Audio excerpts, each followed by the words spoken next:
ఈరోజు మనం డిఎస్సిలో రాబోయే డిఎస్సికి సంబంధించినటువంటి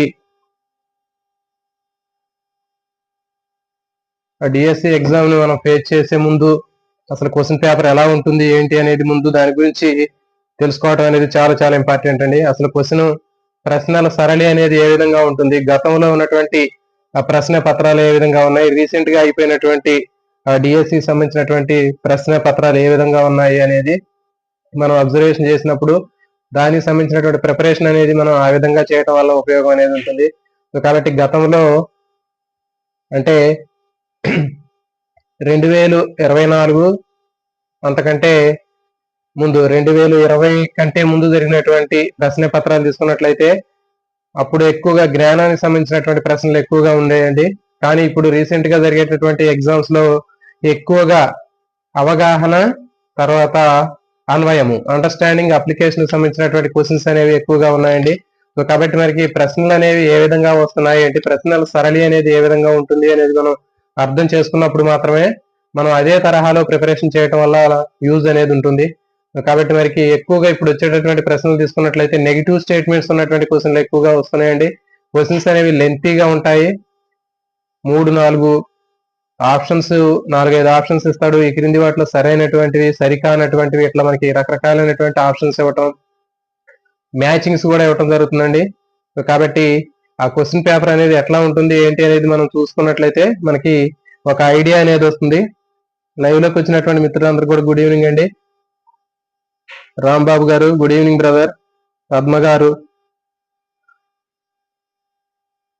సో మరి ఇక్కడ రీసెంట్ గా జరిగినటువంటి తెలంగాణలో జరిగినటువంటి ఈ క్వశ్చన్ పేపర్ తీసుకున్నట్లయితే మనకి ఎస్జిటికి సంబంధించినటువంటి ప్రశ్న పత్రం ఉందండి. ఇక్కడ ఈ ప్రశ్న పత్రం మొత్తం కూడా ఆన్లైన్ లో జరిగినటువంటి ఎగ్జామ్స్ ఇవన్నీ. మరి ఆన్లైన్ లో జరిగినటువంటి ఎగ్జామ్స్ అనేవి ఎట్లా ఉన్నాయి ఏంటి అనేది చూసినట్లయితే ఇది ఏపీకి కూడా ఇది యూజ్ అయ్యే అవకాశం ఉంటుంది. ఏపీలో కూడా క్వశ్చన్ పేపర్స్ అనేవి ఈసారి మొత్తం కూడా మనకి ఆన్లైన్ లో జరగడానికి అవకాశం ఉంటుంది. ఆన్లైన్ లో ఇచ్చేటటువంటి ప్రశ్నలు అనేవి ఏ విధంగా ఉంటాయి ఏంటి అనేది మనం చూద్దాం.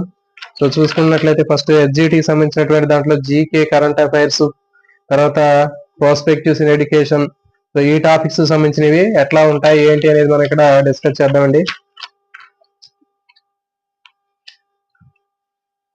చూడండి, ఇక్కడ మీకు జీకే, కరెంట్ అఫైర్స్ అనేవి మొత్తం ఒక 20 బిట్స్ ఇవ్వడం జరిగింది. ఈ 20 బిట్స్ లో దాదాపు ఒక 10 బిట్లు అనేవి 10-12 బిట్లు జీకేకి, ఒక 10 బిట్లు కరెంట్ అఫైర్స్ కి, ఇట్లా 50-50 సుమారుగా ఇవ్వటం జరిగిందండి.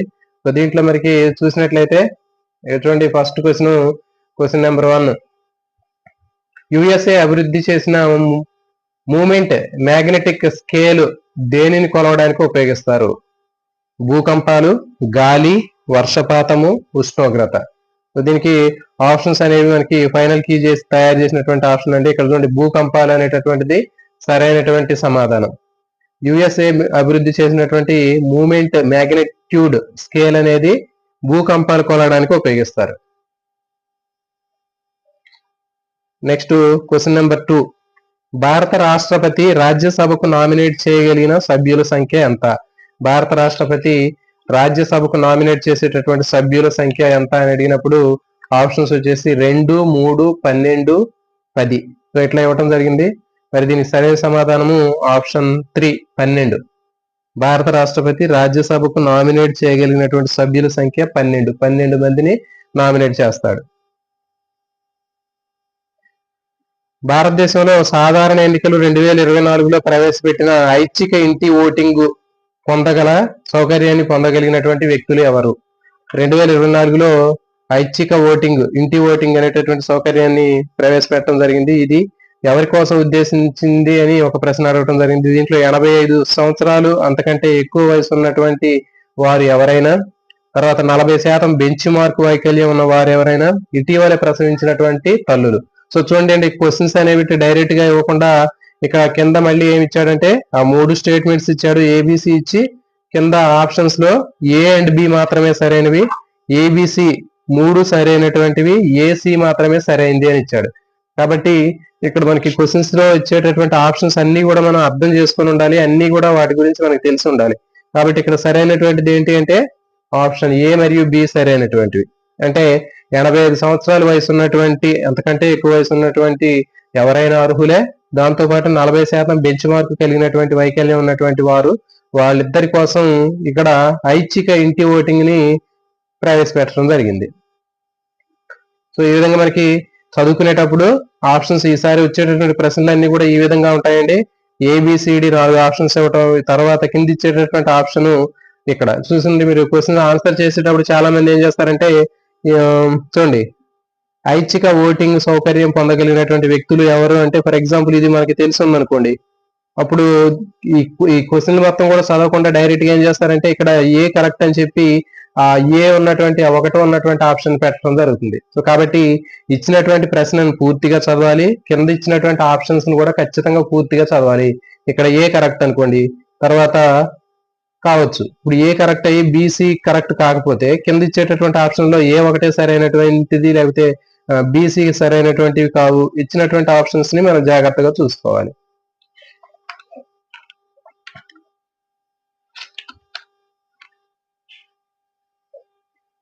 నెక్స్ట్, గౌట్ అనేది దీని వైఫల్యం వల్ల వచ్చేటటువంటి వ్యాధి. ఇటువంటి ఇది స్టాక్ జీకే సంబంధించినటువంటి బిట్ అండి. ఇది స్టాక్ జీకే సంబంధించినటువంటి బిట్ ఇచ్చాడు. ఇది లివరు, తర్వాత క్లోమము, ప్యాంక్రియాస్, కిడ్నీలు, తర్వాత పిత్తాశయము, గాల్ బ్లాడర్. సో ఈ విధంగా మనకి ఇచ్చాడు. ఇది ఒక స్టాక్ జీకేకి సంబంధించినటువంటిది, సైన్స్ సంబంధించినటువంటి బిట్ అండి. సో కాబట్టి జనరల్ గా మనకి వచ్చేటటువంటి జీకే కరెంట్ అఫైర్స్ లో ఆ భాగంలో మనకి 1-2 మనకి జనరల్ గా తెలిసినటువంటి బిట్లు కూడా వస్తాయి. సైన్స్ సంబంధించినటువంటి 1-2 బిట్లు తెలిసినటువంటివి, అదే విధంగా సోషల్ సంబంధించినటువంటి జనరల్ గా మనం చేయగలిగినటువంటి 1-2 బిట్లు కూడా కనిపిస్తూ ఉంటాయండి. సో కాబట్టి ఇలాంటివి కూడా మనం మిస్ చేసుకోకుండా ఆన్సర్ ఖచ్చితంగా చేయాలి. నెక్స్ట్ చూడండి, కరెంట్ అఫైర్స్ లో ఎక్కువగా స్పోర్ట్స్ గేమ్స్ గురించి ఎక్కువగా అడుగుతున్నాడండి. కాబట్టి మీరు కరెంట్ అఫైర్స్ ప్రిపేర్ అయ్యేటప్పుడు ఎక్కువగా స్పోర్ట్స్ మీద ఎక్కువ కాన్సన్ట్రేషన్ చేయండి.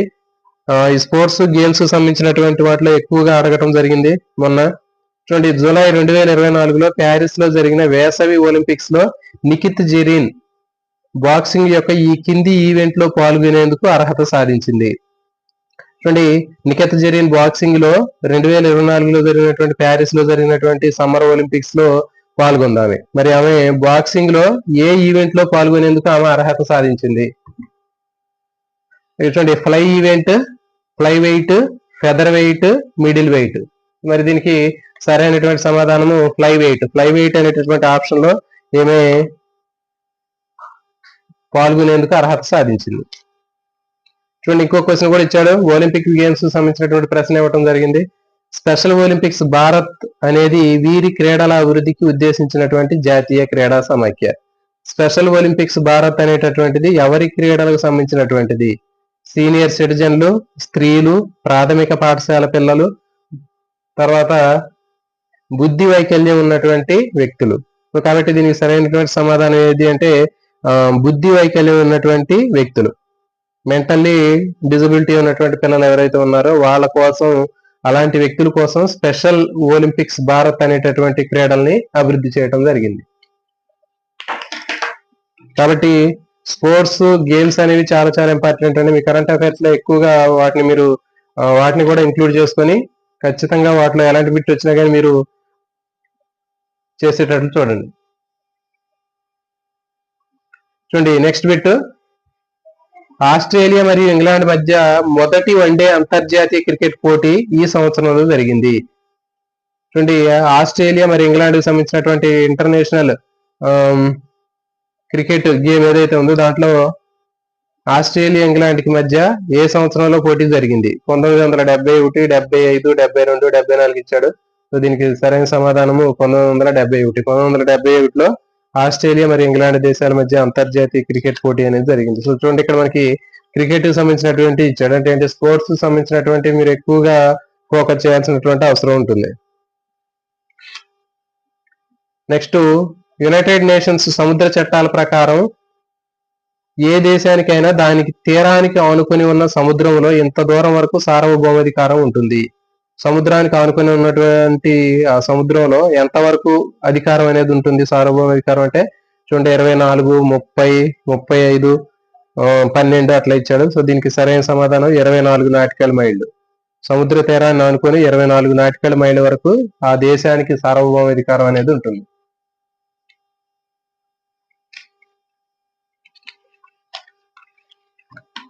సో చూడండి నెక్స్ట్ క్వశ్చన్లు అన్ని కూడా లెంతీగా ఉంటాయండి, ఎక్కువగా అడగడానికి అవకాశం ఉండేటటువంటి క్వశ్చన్లు అన్ని అప్లికేషన్ తర్వాత అండర్స్టాండింగ్ సంబంధించినటువంటి క్వశ్చన్లు అనేవి ఎక్కువగా ఉంటాయి. సో మన ప్రిపరేషన్ కూడా ఆ విధంగానే ఉండాలి. చూడండి ఈ క్రింది సంస్థల్లో ఒక దానిలో భారతదేశం సభ్య దేశం కాదు. నెగిటివ్ స్టేట్మెంట్స్ ఉన్నటువంటి క్వశ్చన్లు ఉంటాయండి.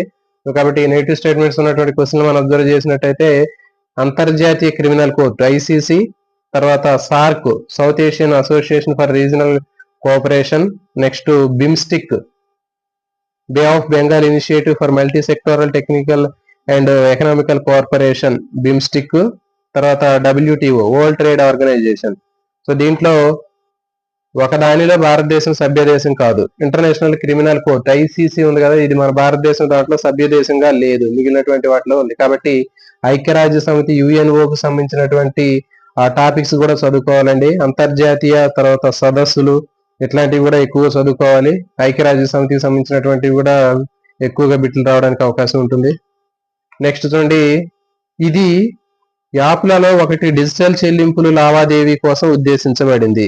చూడండి ఒకటి ఇప్పుడు రీసెంట్ గా ఇచ్చేటటువంటి రకరకాలైనటువంటి యాప్లు కానివ్వండి, టెక్నాలజీ కానివ్వండి, సాఫ్ట్వేర్ కానీ వాటికి సంబంధించినటువంటి ప్రశ్నలు కూడా రావడానికి అవకాశం ఉంది. డిజిటల్ చెల్లింపులు లావాదేవీ కోసం ఉపయోగించినటువంటి యాప్ అని అడిగాడు ఇక్కడ. సాక్ష్యము,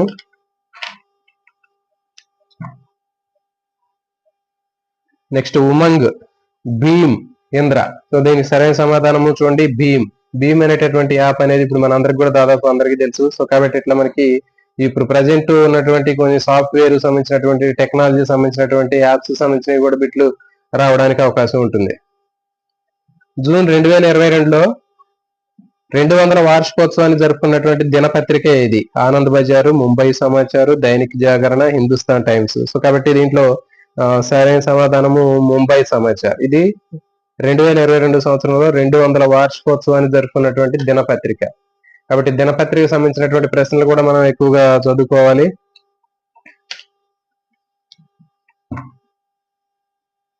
నెక్స్ట్ చూడండి, ఆది శంకరాచార్య చార్ధామ్ గా నిర్వచించిన 4 హిందూ తీర్థయాత్రల క్షేత్రాల సమూహాన్ని గుర్తించండి అని అడిగాడు. సో దీంట్లో ఉజ్జయిని, ద్వారకా, జగన్నాథ్, పూరి, కేదార్నాథ్, అమర్నాథ్. సో ఇట్లా ఆప్షన్స్ ఇచ్చాడు. దీంట్లో సరైనటువంటి సమాధానం బద్రీనాథ్, రామేశ్వరం, ద్వారకా, జగన్నాథ్, పూరి. సో ఇది చార్ధామ్ గా పిలుస్తున్నటువంటి 4 హిందూ తీర్థయాత్రల సమూహం అండి ఇది. నెక్స్ట్ క్రింది వాటిలో ఒకరు ప్రసిద్ధ హిందుస్థానీ శాస్త్రీయ గాయకులు. ప్రసిద్ధ హిందుస్థానీ శాస్త్రీయ గాయకులు ఎవరు? భీమ్సేన్ జోషి, ఎంఎస్ సుబ్బలక్ష్మి, బాలమురళీ కృష్ణ. దీనికి సరైన సమాధానం భీమ్సేన్ జోషి. కాబట్టి ఇట్లా సంగీత విద్వాంసులు వీటికి సంబంధించినటువంటి బిట్లు కూడా చదువుకోవాల్సినటువంటి అవసరం ఉంటుంది. చూడండి, ప్రపంచవ్యాప్తంగా అతిపెద్ద ఎగ్జిబిషన్ హాళ్లలో ఒకటైనటువంటి state of the art convention center Yashobhoomi ఈ రాష్ట్రంలో ఉంది. అతిపెద్ద ఎగ్జిబిషన్ హాల్ అయినటువంటి state of the art convention center Yashobhoomi ఏ రాష్ట్రంలో ఉంది అని అడిగాడు. అహ్మదాబాదు, ముంబై, బెంగళూరు, ఢిల్లీ. సో దీనికి సరైన సమాధానము ఢిల్లీ. ఢిల్లీలో ఇది ఉందంట. నెక్స్ట్ క్వశ్చన్ చూడండి, దూద్ సాగర్ జలపాతాలు భారతదేశంలో ఏ రాష్ట్రంలో ఉన్నాయి? దూద్ సాగర్ జలపాతాలు ఎక్కడ ఉన్నాయని అడిగాడండి. చూడండి దీనికి ఆప్షన్స్ తీసుకున్నట్లే ఇది ఒక స్టాక్ జీకే లాంటి బిట్ లాగా ఉంది. కాబట్టి గోవా, కర్ణాటక, మధ్యప్రదేశ్, మహారాష్ట్ర. సో దీనికి సరైన సమాధానం గోవా. గోవాలో మనకి దూద్ సాగర్ జలపాతాలు అనేవి ఉన్నాయి. నెక్స్ట్ క్లోరోక్విన్ యొక్క విరుగుడు మందు. క్లోరోక్విన్ అనేది దేనికి సంబంధించినటువంటి విరుగుడు మందు? ఇది 10th క్లాస్ లో ఉంటుందండి. 10th క్లాస్ లో మనకి విసర్జన అనేటటువంటి పాఠంలో ఆల్కలాయిడ్లు అనేటటువంటివి ఉంటాయి. దీంట్లో మరి క్లోరోక్విన్ అనేటటువంటిది టైఫాయిడ్, కోవిడ్, మలేరియా, ధనుర్వాతం ఈ విధంగా ఈ వ్యాధులకి ఆప్షన్ ఇచ్చాడు. సో దీని సరైన సమాధానం మలేరియా వ్యాధికి నివారణగా మనకి క్లోరోక్విన్ అనేటటువంటి ఆల్కలాయిడ్ ని ఉపయోగిస్తారు. సో కాబట్టి ఇట్లా సైన్స్ సంబంధించినటువంటి కొన్ని బిట్లు కూడా రావడానికి అవకాశం ఉంటుందండి. 1, 2 ఇంకా విటమిన్స్ కానివ్వండి, లేకపోతే ఇంక ఎట్లాంటి జనరల్ గా ఉండేటటువంటివి డిసీజులు, వ్యాధులకు సంబంధించినటువంటి బిట్లు కూడా రావడానికి అవకాశం ఉంటుంది. సో కాబట్టి మనకున్నటువంటి సామాన్యమైనటువంటి పరిజ్ఞానం 10th క్లాస్ వరకు ఉండేటటువంటి నాలెడ్జ్ ఏదైతే ఉందో దానితో కూడా మనకు కొన్ని ఆన్సర్ చేయడానికి అవకాశం ఉంటుంది. Next question, central reserve police force యొక్క నినాదము. సో చూడండి మోటో, ఈ మోటోలు కూడా అడుగుతున్నాడండి, ఇట్లాంటివి కూడా బాగా ఎక్కువగా గుర్తుపెట్టుకోవాలి. చూడండి సెంట్రల్ రిజర్వ్ పోలీస్ ఫోర్స్ యొక్క నినాదం మోటో ఏంటి అంటే సేవా ఔర్ నిష్ఠ, సర్వే తంతు విరామయ, సేవా పరమో ధర్మ, సంరక్షణ ఏవం సురక్ష. సో దీనికి సరైన సమాధానము ఫస్ట్ ఆప్షన్ ఇచ్చాడంటే సేవ ఔర్ నిష్ఠ. సో ఇది సెంట్రల్ రిజర్వ్ పోలీస్ ఫోర్స్ యొక్క నినాదాలు. మోటోస్ కూడా ఇట్లాంటివి కూడా మనకి ఎక్కువగా అడగడానికి అవకాశం ఉంటుంది. సామాజిక న్యాయము మరియు సాధికారత శాఖ ప్రారంభించినటువంటి స్కాకర్డ్, స్కాకర్డ్ పోర్టల్ వీరికి ఉద్దేశించబడింది. ఎవరి కోసం ఉద్దేశించారు అంటే ఇది చూడండి నిరుద్యోగ మహిళలు, అనాథ పిల్లలు, ఈడబ్ల్యూఎస్ చెందినటువంటి బాలికలు, తర్వాత సీనియర్ సిటిజన్లు. సో మరి దీనికి సరైన సమాధానము ఆప్షన్ డి ఇచ్చాడండి. స్కాకర్డ్ అనేది సీనియర్ సిటిజన్లకు సంబంధించినటువంటిది, సీనియర్ సిటిజన్లకు సంబంధించినటువంటి పోర్టల్ అది. చూడండి ఆటోమేటిక్ బ్యాకప్ విద్యుత్ శక్తిని అందించేటటువంటి యూపీఎస్ ను విస్తరించండి అని అడిగాడు. మరి దీన్ని తీసుకున్నట్లయితే uninterruptible power supply, uninterfered power supply, uninterruptible power storage, uninterrupted power storage. So చూడండి ఇట్లా మనకి అంత దగ్గరగా ఉండేటటువంటి ఆప్షన్స్ అనేవి ఇవ్వడం జరిగింది. అన్ఇంటరప్టబుల్ పవర్ సప్లై యూపీఎస్ అనేది. సో కాబట్టి ఇట్లాంటి మనకి కంప్యూటర్ సాఫ్ట్వేర్ సంబంధించినటువంటివి ఫుల్ ఫామ్స్ కూడా చదువుకోవాలండి. ప్రాచీన భారతదేశంలో రాయబడినటువంటి చరక సంహిత అనేటటువంటి గ్రంథము దీనికి సంబంధించింది. రాజనీతి శాస్త్రము, ఆయుర్వేద శాస్త్రము, మతపరమైనటువంటి ఆచారాలు, ఖగోళ శాస్త్రము. దీనికి సరైన సమాధానం రాజనీతి శాస్త్రం అనేటటువంటి ఆప్షన్ సంబంధించింది. అంటే పొలిటికల్ సైన్స్ సంబంధించినటువంటిది చరక సంహిత అనేటటువంటి గ్రంథం. చరక సంహిత అనేది రాజనీతి శాస్త్రానికి సంబంధించినటువంటి గ్రంథం. సో ఇవ్వండి ఇట్లా మనకి 20 బిట్స్ అనేవి ఇచ్చాడు. సో కాబట్టి దీన్ని బట్టి ఏంటంటే జీకే కరెంట్ అఫైర్స్ లో మనకి మాక్సిమం కరెంట్ అఫైర్స్ అనేవి ఎట్లా చదవాలి అంటే ఎక్కువగా గేమ్స్, స్పోర్ట్స్, తర్వాత అంతర్జాతీయ సదస్సులు, ఇట్లాంటివి మనకి అంతర్జాతీయ అంశాలు, తర్వాత ఫుల్ ఫామ్స్, ఎబ్రివేషన్స్, తర్వాత గ్రంథాలు, పత్రికలు, ఇట్లాంటివి కొన్ని కొన్ని ముఖ్యమైనటువంటి అంశాలు దాదాపు ఒక 50-60 మనం సెలెక్ట్ చేసుకొని చదువుకోవాలండి. కాబట్టి మనకి మ్యాక్సిమం కలవడానికి అవకాశం ఉండేటటువంటివి ఎలాంటి క్వశ్చన్లు అనేవి ఎట్లా వస్తున్నాయి ఏంటి అనేది మనకి చూసినట్లయితే ఇది అందరికి కూడా ఉపయోగపడుతుంది. ఏపీలో కానీ ఎక్కడైనా సరే ఇప్పుడు ఉండేటటువంటి ఆ ప్రశ్నల సరళి అనేది ఎట్లా ఉంటుంది అనేది మనకి చూసినట్లయితే ఒక క్లారిటీ అనేది వస్తుంది. క్వశ్చన్లు అసలు ఎట్లా అడుగుతున్నాడు, నెగిటివ్ స్టేట్మెంట్స్ ఉన్నాయా లేదా, లేకపోతే ఎన్ని ఆప్షన్స్ ఇస్తున్నాడు ఏంటి అనేది మనకి తెలిస్తే ఒక క్లారిటీ అనేది వస్తుంది. సో కాబట్టి మన యొక్క ప్రిపరేషన్ చేసేటప్పుడు కూడా కరెంట్ అఫైర్స్ సంబంధించినటువంటి ఈ అంశాలన్నీ కూడా మనం రెగ్యులర్ గా మీరు ఫాలో అవ్వాలి. అదేవిధంగా ప్రతిరోజు కూడా మీరు కరెంట్ అఫైర్స్ జీకే సంబంధించినటువంటి ఒక టైం టేబుల్ సెట్ చేసుకుని రెగ్యులర్ గా వాటికి సంబంధించినటువంటి ఇంత టైం అనేది అలాట్ చేసుకుని వాటిని చదువుకోవాలంటే, లేకపోతే జీకే కరెంట్ అఫైర్స్ లో మనకి మార్కులు స్కోర్ చేయాలంటే ఇది చాలా చాలా కీలకమైనటువంటి సెక్షన్ అండి. ఇది కూడా డిఎస్సిలో ఉన్నటువంటి ఏ అంశాన్ని కూడా మనం వదిలేయకూడదు. ప్రతిదీ కూడా ప్రతి అర మార్కు కూడా చాలా మనకి కీలకమేనండి. కాబట్టి మనకి మనం ఎంతవరకు కూడా ఎప్పుడు చదివిందే చదువుకుంటా సైకాలజీ ఉంది. ప్రతిసారి చదివి ఎన్నిసార్లు చదివినా దానివల్ల ఉపయోగం అనేది తక్కువగా ఉండొచ్చు. సో కాబట్టి మనకి అది ఎప్పుడు చదవాలి, మొత్తం అన్ని బ్యాలెన్సింగ్ చేసుకొని మన ప్రిపరేషన్ చేసుకోవాలి. ఒకదాన్ని బాగా ఎక్కువ దాని మీద ఫోకస్ పెట్టి ఇంకో దాని మీద అసలు ఫోకస్ పెట్టకపోవడం వల్ల ఉపయోగం అనేది ఉండదు. సో కాబట్టి రాక్షే సౌండ్ తగ్గి సైలెంట్ గా. కాబట్టి మనకి అన్ని రకాలైనటువంటి వాటి మీద మనం ఫోకస్ చేసినప్పుడు మన మార్కులు అనేవి స్కోర్ చేయడానికి అవకాశం ఉంటుంది. కాబట్టి జీకే కరెంట్ అఫైర్స్ అనేది నిర్లక్ష్యం చేయకూడదు. అది మనకి రెగ్యులర్ గా మన స్టడీలో మన ప్రిపరేషన్ లో అది ఒక పార్ట్ లాగా ఉండాలండి. మరి అలాంటి పార్ట్ లాగా ఉన్నటువంటిది మనం రెగ్యులర్ గా చదవకుండా మనం వదిలేసి చివరి వరకు వచ్చి లాస్ట్ లో చూద్దాంలే అని చెప్పి మనం అప్పటికప్పుడు ఒక 10 రోజుల ముందు 6 రోజుల ముందు ఆ బుక్ తీసుకొని చదివితే ఎలాంటి ఉపయోగం ఉండదు. తర్వాత ఆ ఎఫెక్ట్ మిగిలిన వాటి మీద కూడా చూపిస్తుంది. సో కాబట్టి ప్రతిరోజు రెగ్యులర్ గా మనకి దీనికి ఒక టైం అనేది అలాట్ చేయండి. 1 గంట 2 గంటలు అలాట్ చేయండి. వాటికి సంబంధించినటువంటి ప్రాక్టీస్ బిట్లు కూడా చేయండి. ఇట్లాంటి ముఖ్యమైనటువంటి రాసుకోండి కొన్ని పాయింట్స్, మొత్తం టైటిల్స్ రాసుకోండి. ఏ టాపిక్స్ చదవాలి ఏంటి, ఏ రోజు ఏం చదవాలి అనేటటువంటివి ముందు మీరు రాసుకోండి. అంతర్జాతీయ అంశాలు, తర్వాత సదస్సులు, తర్వాత ఇంకా గేమ్స్ సంబంధించినటువంటివి, ఇట్లాంటివన్నీ మనం కొన్ని రాసుకోవాలి. ఇప్పుడు ఏవైతే ఎలాంటివి వస్తున్నాయి, తర్వాత అబ్రివేషన్లు, తర్వాత సైన్స్ అండ్ టెక్నాలజీ, నినాదాలు, స్లోగన్స్, ఇట్లాంటివన్నిటిని కూడా కొన్ని రాసుకొని వాటిని ఫాలో అవటం వల్ల మనకి మంచి ఉపయోగం ఉంటుంది. సో చూడండి నెక్స్ట్ పర్స్పెక్టివ్స్ ఇన్ ఎడ్యుకేషన్. ఇది సైకాలజీ, పర్స్పెక్టివ్స్ ఎడ్యుకేషన్ రెండు కల్పిస్తున్నాడండి. ఇక్కడ రెండు మిక్స్ అయి ఉంటాయి దీంట్లో. చూడండి భారత విద్యా విధానం దీనిపై దృష్టి సారించింది. నైతికత, శారీరక, ఆధ్యాత్మికత, బౌద్ధిక. ఏ విద్యా విధానం పైన అని ఇచ్చాడు. చూడండి ఇక్కడ 4 ఆప్షన్స్ ఇచ్చాడు. ఈ 4 ఆప్షన్స్ ఇచ్చి ఏబిసిడీలు ఇచ్చి కింద మళ్ళీ ఆప్షన్స్ ఇచ్చాడు. సరైన సమాధానాన్ని ఎంచుకోండి. ఏబిసి మాత్రమే కరెక్ట్ అయినవి, ఏసీడి మాత్రమే కరెక్ట్ అయినవి, ఏబిసిడీలు కరెక్ట్ అయినవి, బిసిడీలు మాత్రమే కరెక్ట్ అయినవి. చూడండి మరి ఈ బిట్ ఇవ్వడానికి కూడా ఒక పేజీ మొత్తం ఒక బిట్ అనేది ఉంది. కాబట్టి మరి ఇది మొత్తం కూడా జిరాక్స్ మొత్తం తీపిస్తే కూడా చూడండి ఎన్ని దాదాపు ఒక చాలా పేజెస్ అనేవి రావడం జరిగింది ఇది. కాబట్టి మనకి ఇచ్చేటటువంటి ఆన్లైన్ ప్యాటర్న్ లో ఇలాంటి క్వశ్చన్లు అనేవి లెంతీగా ఉండేటటువంటి క్వశ్చన్లు మనకు కనిపిస్తున్నాయి. కాబట్టి ఇక్కడ ఉన్నటువంటి ప్రశ్నల యొక్క ప్రశ్న సరళిని మనకి తీసుకున్నట్లయితే మనకి రాబోయే రోజుల్లో ఈ ఏపీలో కానీ తెలంగాణలో కానీ జరిగేటటువంటి ప్రశ్నలు అనేవి ఈ విధంగానే ఉండడానికి అవకాశం ఉంటుంది. సో కాబట్టి మనం కూడా మెంటల్ గా ఈ విధంగా సమాధానం చేయడానికి మనం ఫిక్స్ అయి ఉండాలి.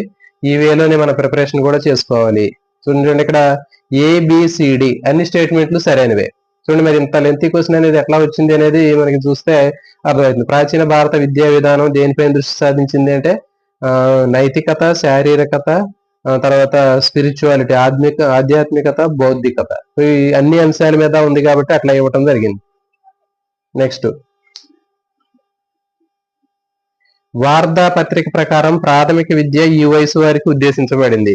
వార్దా పథకం ప్రకారం ప్రాథమిక విద్య అనేది ఏ వయసు వారికి ఉద్దేశించింది అని అడిగితే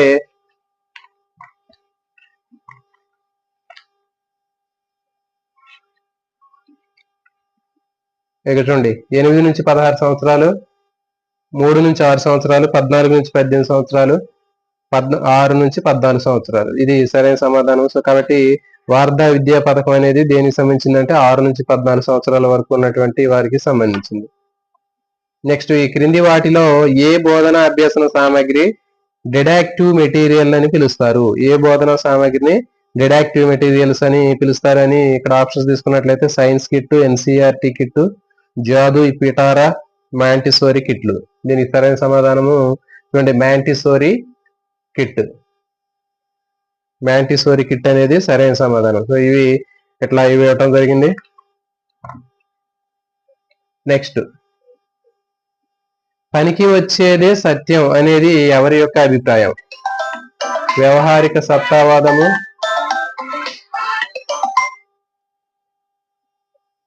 పనికి వచ్చేదే సత్యం అనేది ఎవరి అభిప్రాయం అంటే వ్యవహారిక సత్తావాదము, ఆదర్శవాదులు, ప్రాకృతికవాదులు, వాస్తవికవాదులు. ఓకే, సో మరి దీనికి సరైన సమాధానం ఇక్కడ వ్యవహారిక సత్తావాదం. వ్యవహారిక సత్తావాదుల ప్రకారం పనికి వచ్చేదే సత్యం అని చెప్పడం జరిగింది వీళ్ళు. సో కాబట్టి ఇట్లాంటి స్టేట్మెంట్స్ అనేవి కూడా మనకి చదువుకోవాలి. ఎన్పిఎస్టి ఫ్రేమ్వర్క్ ప్రామాణికం 1 ప్రకారం కెరీర్ మితి అనేది జ్ఞానము మరియు అభ్యాసము, ప్రధాన విలువలు మరియు నీతి,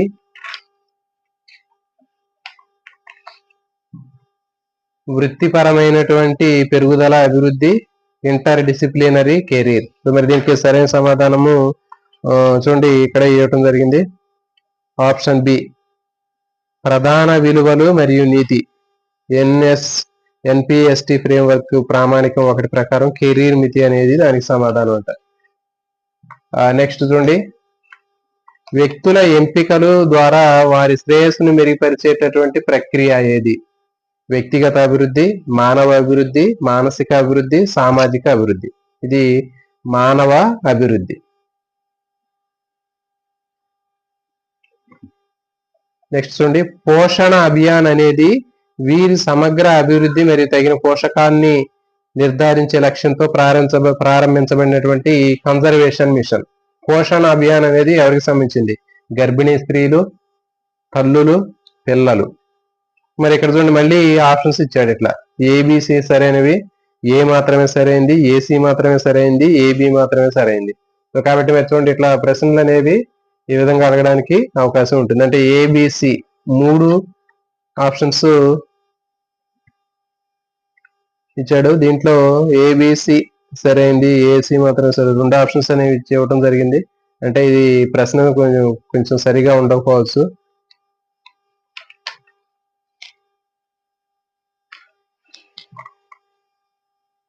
నెక్స్ట్ సామాజిక మార్పు క్రమంగా లేదా ఆకస్మికంగా జరగవచ్చు. సామాజిక మార్పు సంబంధించి సరికాని ప్రకటన. సామాజిక మార్పులో సరికానటువంటి అంశం ఏంటి అంటే ఇక్కడ ఇచ్చాడు, కొన్ని స్టేట్మెంట్ ఇచ్చాడు. దీనికి సరైన సమాధానం ఏంటంటే సామాజిక మార్పు అన్ని సమాజాల్లో అన్ని సమయంలో ఒకే వేగంతో సంభవిస్తుంది. ఇది రాంగ్ స్టేట్మెంట్. ఓకే, సరికాని ప్రకటన అడిగాడు, రాంగ్ స్టేట్మెంట్ అడిగాడు. కాబట్టి ఇది సామాజిక మార్పు అన్ని సమాజాల్లో అన్ని సమయాల్లో ఒకే వేగంతో సంభవించదు, ఇది సంభవిస్తుంది అన్నాడు. కాబట్టి ఇది సరైనటువంటి ఆప్షన్. చూడండి, ఒక నిర్దిష్టమైనటువంటి రోజున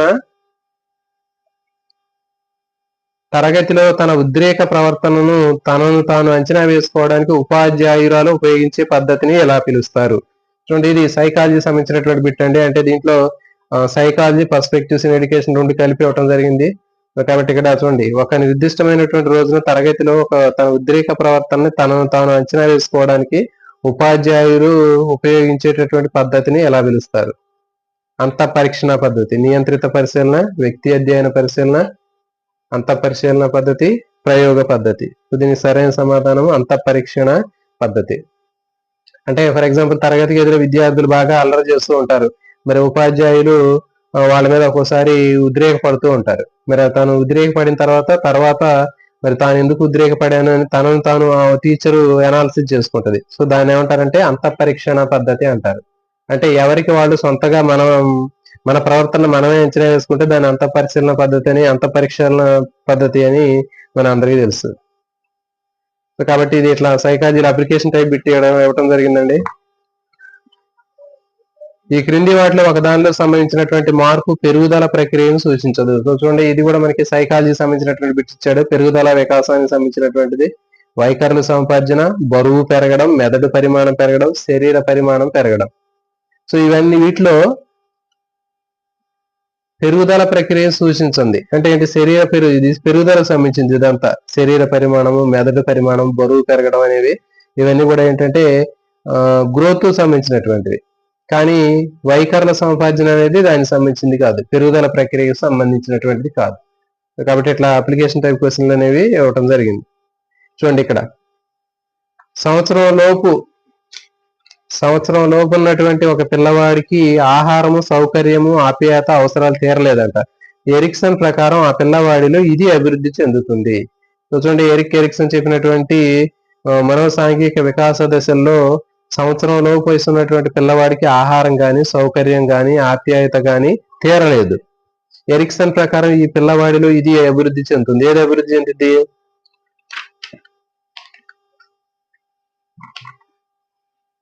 అపనమ్మకం. సో చూడండి, ఇది అప్లికేషన్ టైప్ బిట్ ఇచ్చాడు చూడండి. మరి ఇక్కడ అపనమ్మకం, ఒకవేళ అవన్నీ అభివృద్ధి చెందితే నమ్మకం కిందకు వస్తుంది. అంటే పిల్లవాడికి ఆహారము, సౌకర్యము, ఆప్యాయత ఇచ్చినట్లయితే అది నమ్మకం. మరి ఇక్కడ అవన్నీ అందలేదు కాబట్టి వాడు ఏ విధంగా ఉంటాడంటే అపనమ్మకం అనేది ఉంటుంది వాడికి కావాల్సినటువంటి మొత్తం కూడా సమకూర్చినట్లయితే వాడు వాళ్ళ మీద నమ్మకాన్ని పెంచుకుంటాడు.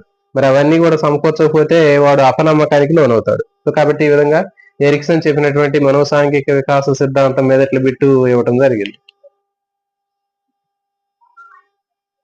నెక్స్ట్ చూడండి, ఉపాధ్యాయుడిగా మీరు విద్యార్థుల అభిరుచిని ఎలా అంచనా వేస్తారు? ఒక ఉపాధ్యాయుడు విద్యార్థి యొక్క అభిరుచిని ఏ విధంగా అంచనా వేస్తాడు అంటే చూడండి, ఇక్కడ ఇచ్చినటువంటి ఆప్షన్స్ లో 4 ABCD ఆప్షన్స్ ఇచ్చాడండి. ABCD ఆప్షన్స్ ఇచ్చి మళ్ళీ కింద 1 2 3 4 ఇచ్చాడు. మళ్ళీ ఒక్కో దాంట్లో మనకి 2 3 ఆప్షన్స్ ఇచ్చాడు. సో కాబట్టి ముందు వీటిని జాగ్రత్తగా చదువుకోవాలి. విద్యార్థి పాల్గొనే కార్యకలాపాలను గమనించడం ద్వారా, సంఘటన రచన రికార్డు నుంచి సమాచారాన్ని సేకరించడం ద్వారా, నెక్స్ట్ అభిరుచి శోధికలను ఉపయోగించడం ద్వారా, విద్యార్థితో పరిపుచ్చలు నిర్వహించడం ద్వారా. సో ఇక్కడ ABCD 4 ఆప్షన్స్ ఇచ్చాడండి. మరి ఒక ఉపాధ్యాయుడు విద్యార్థి యొక్క ఇంట్రెస్ట్, అభిరుచిని ఎట్లా అంచనా వేస్తాడు అంటే B మాత్రమే, నెక్స్ట్ ఇక్కడ చూడండి BC మాత్రమే, తర్వాత AC మాత్రమే, ABCD మాత్రమే రైట్ అయినవి. సో కాబట్టి ఇక్కడ అన్ని స్టేట్మెంట్లు కరెక్టే. అంటే ఒక ఉపాధ్యాయుడు విద్యార్థి యొక్క అభిరుచిని, ఇంట్రెస్ట్ ని తెలుసుకోవాలంటే ఈ అన్ని రకాలైనటువంటి స్టేట్మెంట్ల ఆధారంగా గమనిస్తారు. కాబట్టి సో మరి ఆన్సర్ చూడండి ఎంత లెంతీగా ఇచ్చాడో. ఇక్కడ మొత్తం 4 ఆప్షన్స్ ఇచ్చాడు. మళ్ళీ 4 ఆప్షన్స్ లో మళ్ళీ ఇక్కడ కాంబినేషన్ లో ఇక్కడ రెస్పాన్స్ లో ఇవ్వడం జరిగింది. నెక్స్ట్ పునఃస్మరణను కొలవడానికి కింది ప్రశ్నల్లో రకాల్లో ఒకదాన్ని ఉపయోగించవచ్చు. పునఃస్మరణ గుర్తించడానికి ఉపయోగించేవి ఏది అంటే బహుళ ఐచ్ఛిక ప్రశ్నలు, ఖాళీలు పూరించడం, జతపరచడం, ఒప్పులు తప్పులు. దీనికి సరైన సమాధానం ఏంటంటే ఖాళీలు పూరించడం. పునఃస్మరణ అంటే పునఃస్మరణ సంబంధించినటువంటిది ఇది, ఖాళీలు పూరించడం. ఇది మనకి మెథడాలజీ సంబంధించినటువంటి బిట్ లాగా కూడా దీన్ని చూడవచ్చు, లేకపోతే సైకాలజీలో మనకి పునఃస్మరణ సంబంధించినటువంటి ఉంటాయి కదా, దాని కింద కూడా రావచ్చు. నెక్స్ట్ నిర్మాణాత్మక వాదుల ప్రకారం విద్యార్థుల్లో అభ్యాసన ప్రక్రియ ఎలా జరుగుతుంది? నిర్మాణాత్మక వాదులు ఉన్నారు కదా, కన్స్ట్రక్షనిజం అనేటటువంటి వాళ్ళు ఉన్నారు కదా, కన్స్ట్రక్షనిస్ట్స్ వాళ్ళ ప్రకారం విద్యార్థుల్లో అభ్యాసన ప్రక్రియ ఎలా జరుగుతుంది అనేది చూసినట్టయితే వారి అనుభవాల ఆధారంగా, వారు ఉపాధ్యాయుల నుంచి నిష్క్రియాత్మకంగా స్వీకరించిన సమాచారం ఆధారంగా, కేవలం యత్నదోష విధానాల ద్వారా, ఆప్షన్ 4 వారి తల్లిదండ్రుల నుంచి వచ్చినటువంటి సమాచారం ఆధారంగా. దీనికి సరైన సమాధానం చూడండి, వారి యొక్క అనుభవాల ద్వారా, వారి అనుభవాల సొంత అనుభవాలు ఎక్స్పీరియన్స్ ఏవైతే ఉంటాయో వాటి ద్వారా వాళ్ళు నేర్చుకునేటటువంటివి అభ్యాసన ప్రక్రియ.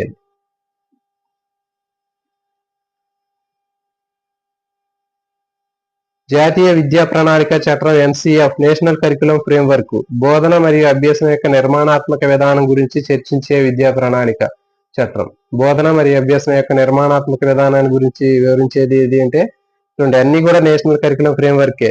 ఓకే, కానీ ఇక్కడ ఏంటంటే 75 ఇచ్చాడు, ఇక్కడ 2005 ఇచ్చాడు, 98 ఇచ్చాడు, 2000 ఇచ్చాడు. మరి ఏ NCF అనేది గుర్తుపెట్టుకోవాలి. ఇది 2005 NCF కు సంబంధించినటువంటి ప్రశ్న.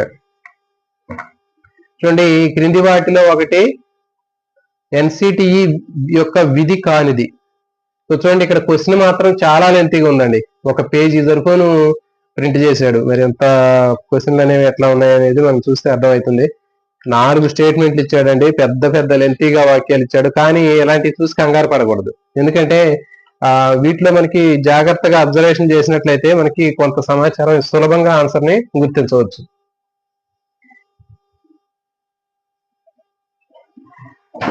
చూడండి, NCTE సంబంధించినటువంటి దాంట్లో విధులు, ఉపాధ్యాయ విద్య యొక్క వివిధ అంశాలకు సంబంధించిన సర్వేలు మరియు అధ్యయనాలను చేపట్టడం. ఇది రైటే, అంటే ఉపాధ్యాయులకు సంబంధించిన విద్యకు సంబంధించినటువంటి అంశాలకు సంబంధించినటువంటి సర్వేలు అధ్యయనాలు చేపట్టడం అనేది రైట్, కరెక్ట్ ఆన్సరే.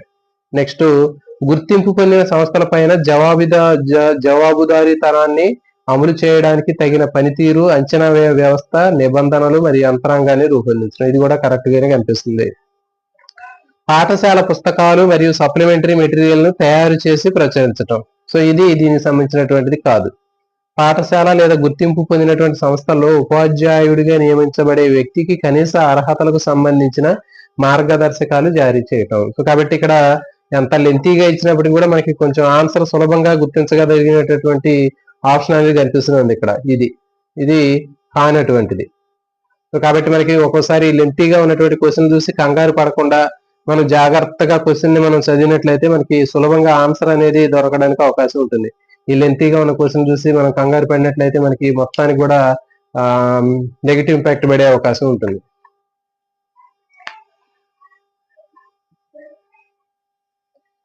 ASDG లింగ సమానత్వాన్ని సాధించడం కోసం, అంటే సస్టైనబుల్ డెవలప్మెంట్ గోల్ SDG ఉంది, aim to achieve gender equality. మరి లింగ సమానత్వాన్ని సాధించడం మరియు మహిళల మరియు బాలికలందరికీ సాధికారం కల్పించడం లక్ష్యంగా ఉంది ఏది? ASDG అంటే SDG 2, 3, 4, 5 ఇచ్చాడు. 5 సస్టైనబుల్ డెవలప్మెంట్ గోల్ 5 అనేది దేనికి అంటే లింగ సమానత్వాన్ని సాధించడం, మేల్ ఫీమేల్ ఈక్వాలిటీని, తర్వాత మహిళలు మరియు బాలికలందరికీ కూడా సాధికారాన్ని కల్పించడం కోసం, ఎంపవర్మెంట్ ని కల్పించడం కోసం ఇది SDG 5 అనేది ఉంది. WHO ఈ వయసు వారికి 10 నుంచి 13 గంటల నిద్ర సిఫార్సు చేసింది. వరల్డ్ హెల్త్ ఆర్గనైజేషన్ ఇది ఆరోగ్య విద్యకు సంబంధించిందండి. మనకి ప్రాస్పెక్టివ్స్ ఇన్ ఎడ్యుకేషన్ లో కూడా మనకి ఆరోగ్య విద్య అనేది ఉంటుంది. మరి అలాంటి దానికి సంబంధించినటువంటి బిట్ కాబట్టి మనం ఏ టాపిక్ కూడా పూర్తిగా వదిలేయకూడదు. డిఎస్సి సంబంధించినటువంటి సిలబస్ మనం కాపీ దగ్గర పెట్టుకోవాలి.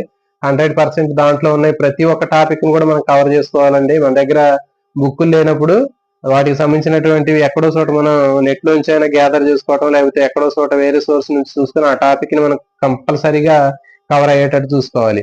మనం ఏ ఒక టాపిక్ మనం మిస్ అయినా కానీ ఆ టాపిక్ లేకపోతే మళ్ళీ దాని నుంచి బిట్ వచ్చినట్లయితే మన ఒక మార్కులోనే మనకి కొంత ఇబ్బంది అయ్యే అవకాశం ఉంటుంది. కాబట్టి ఇచ్చినటువంటి సిలబస్ లో ప్రతి ఒక్క టాపిక్ కూడా మనం కనీసం ఒకసారి అయినా చదివి ఉన్నట్లయితే కొంచెం వరకు కొంతలో కొంత ఆన్సర్ చేయడానికి అవకాశం ఉంటుంది. కొంతమంది ఓల్డ్ బుక్స్ ప్రిపేర్ అవుతున్నట్లయితే ఆ సిలబస్ మీ దాంట్లో ఉందా లేదా, కొత్త టాపిక్స్ ఏమైనా ఉన్నాయా లేదా చెక్ చేసుకోవాలి. 5 నుంచి 6 సంవత్సరాలు ఉన్నటువంటి వారికి 10 నుంచి 13 గంటల నిద్ర అనేది అవసరం. నెక్స్ట్ క్వశ్చన్, ఈ క్రింది వాటిలో ఐసీటీకి సంబంధించినటువంటి సరికానిది ఏది? చూడండి, పర్స్పెక్టివ్స్ ఇన్ ఎడ్యుకేషన్ లో ఐసీటీ అనేది కూడా ఉందండి. ఇది ఖచ్చితంగా వీటిలోంచి బిట్లు రావడానికి అవకాశం ఉంది. ఎందుకంటే ఇది టీచింగ్ సంబంధించినటువంటి దాంట్లో ఇది ఎక్కువగా సంబంధం ఉన్నటువంటి టాపిక్. టెక్నాలజీ అనేది ప్రస్తుతం టీచింగ్ లో టెక్నాలజీ అనేది ఎక్కువగా బాగా యూజ్ చేయాల్సినటువంటి సిచ్యువేషన్ ఉంది ప్రస్తుత పరిస్థితుల్లో. కాబట్టి ఐసీటీ మీద ఎక్కువ నాలెడ్జ్ అనేది ఉండాల్సినటువంటి అవసరం ఉంది. మరి ఐసీటీకి సంబంధించి సరికానటువంటి వాక్యం ఏది అని అడిగినప్పుడు, ఐసీటీ అభ్యసనం మరియు బోధన ప్రక్రియను మెరుగుపరచడానికి డిజిటల్ టెక్నాలజీని అనుసంధానిస్తుంది. ఐసీటీ అనేది ఒక ఉపాధ్యాయునికి ప్రత్యామ్నాయము. అంటే సరికాని స్టేట్మెంట్ అడిగాడండి. చూడండి, ఈజీ కూడా మనకి ఈ క్వశ్చన్ కూడా మనకి ఈజీగా అర్థమవుతుంది. సరికానిది నెగిటివ్ స్టేట్మెంట్ అంటే కొంచెం మనకి డిఫరెంట్ గా కనిపిస్తుంది. చూడండి, నెక్స్ట్ ఆప్షన్ 3, బోధనలో ఐసీటీని ఉపయోగించడం ఉపాధ్యాయుని శారీరక శ్రమను తగ్గిస్తుంది. ఓకే, ఇది కూడా శారీరక శ్రమను తగ్గిస్తుంది. ఐసీటీ అనేది ఒక ఆధునిక బోధన మరియు అభ్యసన పరికరం, రైట్. దీంట్లో కానీ ఇక్కడ ఐసీటీ అనేది ఉపాధ్యాయుడికి ప్రత్యామ్నాయం అంటున్నాడు, కానీ ఇది సరైనటువంటిది కాదు. ఎందుకంటే ఏ టెక్నాలజీ వచ్చినా కానీ ఉపాధ్యాయుడికి ఆల్టర్నేటివ్ అనేది ఏది కాదు. టీచర్ తర్వాత ఏవి ఉన్నా కానీ అవన్నీ కూడా ఎడిషనల్ సప్లిమెంటరీ టీచర్స్ తర్వాత. నెక్స్ట్, క్రింది వాటిలో పిల్లలు ఉచిత మరియు నిర్బంధ విద్యా చట్టం 2009లో సెక్షన్ 28 దీన్ని విశదపరుస్తుంది. సో చూడండి అండి, ఇది ఆర్టీఈ యాక్ట్ ఖచ్చితంగా డిఎస్సిలో అడగడానికి అవకాశం ఉండేటటువంటి టాపిక్ అండి. ఇది మనం ఆల్రెడీ మొన్న డిస్కస్ చేయడం కూడా జరిగింది. ఈ బిట్ సంబంధించినటువంటివి ఆర్టీఈ యాక్ట్ సంబంధించినటువంటి దాంట్లో యాక్ట్స్ అనేవి ఉంటాయండి, వరుసగా సెక్షన్లు ఉంటాయి. ఈ సెక్షన్ల మీద ఖచ్చితంగా బిట్ అనేది రావడానికి అవకాశం ఉంటుంది. మీరు ఖచ్చితంగా ప్రతి ఒక్క సెక్షన్ కూడా మీరు చదువుకోవాలి. దాదాపు 35-36 సెక్షన్లు అనేవి ఉన్నాయి. మరి ఆ సెక్షన్ లో ఏ సెక్షన్ దేనికి సంబంధించింది అని అడగడానికి అవకాశం ఉంటుంది. బిట్ మాత్రం మీరు మిస్ చేసుకోవద్దు. దీంట్లో చూడండి, అడ్మిషన్ కోసం క్యాపిటేషన్ ఫీజు మరియు స్క్రీనింగ్ విధానం ఉండకూడదు అనేది, గుర్తింపు ధృవీకరణ పత్రం పొందకుండా ఏ పాఠశాలలు స్థాపించకూడదు. నెక్స్ట్, ఉపాధ్యాయుల ఖాళీలను భర్తీ చేయడం. నెక్స్ట్, ఉపాధ్యాయులు ప్రైవేట్ గా ట్యూషన్లు చెప్పడాన్ని నిషేధించడం. సో ఇది సరైన సమాధానం అండి. కాబట్టి ఇది సెక్షన్ 28 గుర్తుపెట్టుకోండి. సెక్షన్ 28 ప్రకారం ఆర్టీఈ యాక్ట్ లో సెక్షన్ 28 ప్రకారం ఉపాధ్యాయులు అనేవాళ్ళు ప్రైవేట్ గా ట్యూషన్ చెప్పడాన్ని నిషేధించేటటువంటి సెక్షన్ అది. ఓకే, సో కాబట్టి ఇవి ఈ రోజు సంబంధించినటువంటి టాపిక్స్ అండి. అంటే జీకే, కరెంట్ అఫైర్స్, తర్వాత పర్స్పెక్టివ్స్ ఇన్ ఎడ్యుకేషన్, సైకాలజీ అనేటటువంటివి ఎట్లా వచ్చాయి అనేది మనం చూడటం జరిగింది. ఇది ఎస్జిటి సంబంధించినటువంటి పేపరు. ఇట్లా మనం అన్ని రకాలైనటువంటి పేపర్ని వీలున్నప్పుడల్లా మధ్యలో మీకు వీటి గురించి మనం డిస్కస్ చేసే ప్రయత్నం అయితే చేద్దామండి. నెక్స్ట్ ఇంకొక రోజు వీలుంటే రేపు కానీ స్కూల్ అసిస్టెంట్ సంబంధించినటువంటి పేపర్లో ఎట్లా ఇచ్చాడు, ఈ క్వశ్చన్ అనేవి ఎట్లా ఇచ్చాడు అనేది మనం చూద్దాం. ఇంకా తర్వాత కంటెంట్ సంబంధించినటువంటి కూడా మనం చూద్దామండి. సో ఇది ఈ రోజు టాపిక్. మళ్ళీ రేపు సెక్షన్ లో మళ్ళీ కలుద్దామండి. లైవ్ లోకి వచ్చినటువంటి మిత్రులు గీతిక గారు గుడ్ ఈవినింగ్ అండి. జస్మిత గారు హాయ్ మేడం. పద్మ గారు గుడ్ ఈవినింగ్ అండి.